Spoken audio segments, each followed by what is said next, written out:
ஒரு புதுசா கல்யாணமான தம்பதி கையில காசு இல்லாம இருக்க ஒரே தங்க செயினை விக்கலான்னு பஸ்ல போறாங்க. அப்போ ஒருத்தன் அந்த செயினை லாவகமா திருடிடுறான்.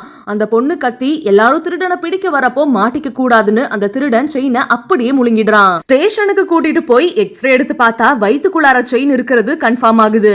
ஆனா அந்த திருடன் நான் எடுக்கவே இல்லைன்னு ரொம்ப தெளிவா போய் சொல்றான்.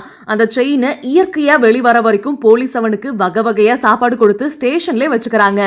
ஒரு கட்டத்துல அந்த திருடன் போலீஸ் கண்ணுல மண்ணை தூவிட்டு தப்பிக்க பாக்குறான். அப்போ நடக்கிற அந்த தாக்குதல்ல அந்த திருடனை எப்படியோ புடிச்சு திரும்பவும் போலீஸ் ஸ்டேஷனுக்கே கொண்டு வந்துடுறாங்க. கடைசியில ஒரு வழியா அந்த செயினும் அவங்களுக்கு கிடைச்சிடுது. அந்த திருடனை அப்படியே அடிச்சு ஜெயிலுக்குள்ளார வச்சு துன்புறுத்தலான்னு நினைக்கிறப்போ அந்த தம்பதி மனசு மாறி இல்ல அவனை விட்டுடுங்கன்னு சொல்லி கேஸ வாபஸ் வாங்கிடுறாங்க. ஆனா போலீஸ் அவனை வெளியே விடவே மாட்டாங்க. இருந்தாலும் இவன் எப்படியோ ஒண்ணு லாவகமா தப்பிச்சு ஓடிடுவான்.